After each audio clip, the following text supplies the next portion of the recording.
نحمده ونصلي على رسوله الكريم اما بعد فاعوذ بالله من الشيطان الرجيم بسم الله الرحمن الرحيم ولله على الناس حج البيت من استطاع إليه سبيلا ومن كفر فإن الله غني عن العالمين صدق اللہ العظیم۔ حج اسلام کے عظیم ترین ارکان میں سے ایک رکن ہے۔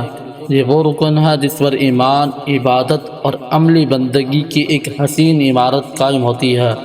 قرآن کریم، احادیث مبارکہ اور اجماع امت سے اس کی فرضیت اسی طرح ثابت ہے جیسے کہ نماز، روزہ اور زکوٰۃ کی فرضیت مسلم ہے۔ اس آیت کریمہ میں نہ صرف حج کی فرضیت کو قطعی انداز میں بیان کیا گیا ہے بلکہ اس سے اعراض کرنے والوں کے لیے سخت تنبیہ بھی موجود ہے۔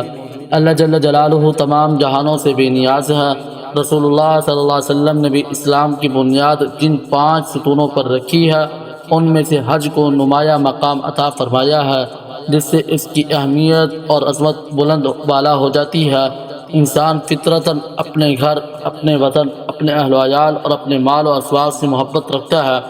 ان سے جدا ہونا اس کے لیے آسان نہیں ہوتا، مگر جب بندہ حج کے لیے نکلتا ہے تو وہ ان سب محبوب چیزوں کو پیچھے چھوڑ کر، اپنی خواہشات کو قربان کر کے، اپنے مال کو اللہ کی راہ میں خرچ کر کے ایک ایسے سفر پر روانہ ہوتا ہے جو محض ظاہری سفر نہیں ہوتا بلکہ ایک روحانی اور عاشقانہ سفر ہوتا ہے۔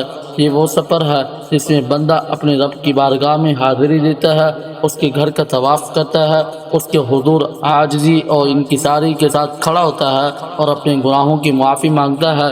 یہی وجہ ہے کہ شریعت نے حج کے لیے ایسی رغبت دلائی ہے کہ ہر صاحب استطاعت مسلمان کے دل میں بیت اللہ کی زیارت کا شوق موجزن ہو جاتا ہے۔ حج کا ہر عمل ایک سبق اپنے اندر سموئے ہوئے ہیں۔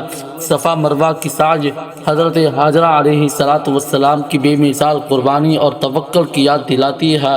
قربانی حضرت ابراہیم علیہ السلام کی اطاعت اور اثار کا پیغام دیتی ہے، اور رمی جمار انسان کو یہ سکھاتی ہے کہ وہ اپنی زندگی میں شیطان اور اس کے وسوسوں کو ٹھکرا دے۔